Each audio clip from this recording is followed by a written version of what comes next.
얼마 전에 특이한 기사를 하나 봤어요. 떨어지는 한우 가격이 소비자 가격에 반영이 안 된다고 이 도매가와 소매가를 연동하자고 이 소비자 단체가 주장을 했던 게 아니라 한우협회가 주장을 했습니다. 자, 그렇다고 해서 한우협회가 이걸 정말 소비자를 위해서 주장한 거라면 그건 좀 너무 순진한 생각 같습니다. 왜냐면 각각의 협회나 단체, 그 다음에 언론사는 역할이 있어요. 저희 미트러버 뉴스 같은 경우는 이 고기를 생산하거나 유통하는 분들이 아닌 소비자 입장에서 방송을 하잖아요. 한우협회는 소비자를 위해서 일하시는 분들이 아니에요. 한우 농가를 위해서 일하시는 분들이죠. 그 근거로 이 주장 외에 다른 주장을 하나 보자면 수입산 소고기가 너무 많이 들어오고 있기 때문에 이걸 물량을 줄여야 된다. 이런 주장도 하고 계시니까요. 사실 한우 농가들 역시도 공급 과잉이라는 걸 알면서도 코로나로 인해 한우 소비가 진작되고 속값이 오르자 사육 수를 무리하게 늘려서 이 사태를 만들었던 책임이 없는 건 아닐 겁니다. 시장 경제에서 예측 실패를 한우 농가만 예로 두고 정부의 지원만을 바랄 수는 없는 겁니다. 과거에 제가 한번 비판했던 적이 있는데 등급제를 손봐서 1+ 등급을 2+ 등급으로 높이는 방식으로 농가의 수익성을 강화하는 계약을 하면서 그 결과가 소비자 한우값 인하로 이어질 거라는 눈 가리고 아웅에 변명을 했던 적이 있습니다. 그래서 그 정책으로 인해서 한우값이 떨어졌냐? 떨어지지 않았죠. 소비자의 지출로 이어졌고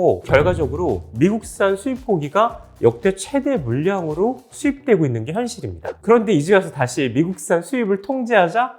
그래서 저는 정부나 협회가 어떤 정책을 펼 때 그걸 소비자 입장에서 할 거라고 무조건 생각하지는 않습니다. 미트러버 채널에서도 한우 가격 폭락에 대한 전망을 다룬 적이 있었는데 한우 사육 두수가 358만 마리로 역대 최대치를 찍어서 결국 가격이 떨어지긴 할 텐데 송아지 값도 비싸게 샀고 사료도 올라서 최대한의 가격 저항이 있을 거란 말씀을 드린 적이 있습니다. 사실 한 분 한 분의 농민과 농가가 정책을 결정하거나 방향을 상의해서 투표한 것도 아닌데 이분들이 무슨 큰 죄가 있겠습니까? 그래서 이분들을 위해서라도 정부가 고심을 하다 내놓은 대책 중 하나가 정부가 컨트롤할 수 있는 농협 하나로마트에서 한우값을 20% 할인된 가격에 1년 내내 공급하자 이런 정책인 것 같습니다. 이런 정책이 한우 가격이 비싸다라고 주장하는 소비자들 때문인 건지 아니면 한우 가격이 폭락해서 힘들다는 농가들 때문인 건지 어느 게 우선이었는지는 저는 잘 모르겠지만 결과적으로 한우 가격을 떨어뜨리는 견인책을 할 수 있을지는 지켜볼 문제인 것 같습니다. 20% 할인 기준이 궁금하실 텐데요. 축산물 품질평가원 축산유통정보란에 들어가 보시면 한우 100g당 평균 소비자 가격이 부위별로 공시가 되어 있습니다. 이 방송을 찍고 있을 때는 아직 시작하지 않았지만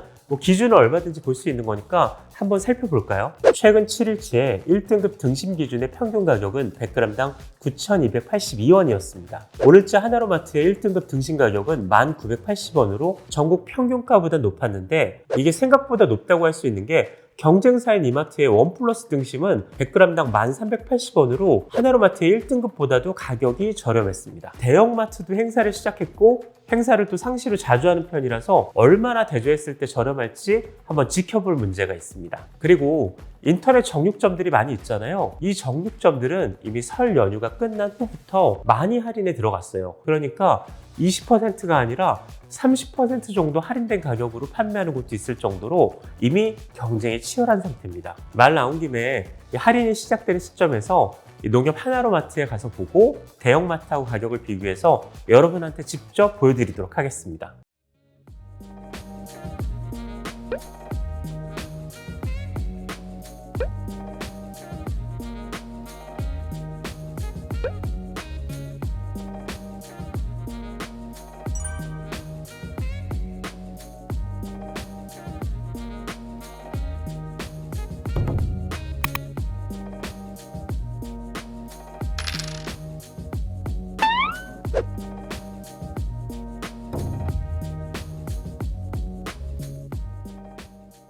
소비자들한테 이득이 있는 정책인 만큼 미트러버 뉴스에서 지속적으로 관찰해서 여러분한테 과연 도움이 되는 건지 확인해 보도록 하겠습니다. 고기를 먹는 사람들을 위한 방송 미트러버 구독해 두시면 분명히 도움이 될 겁니다.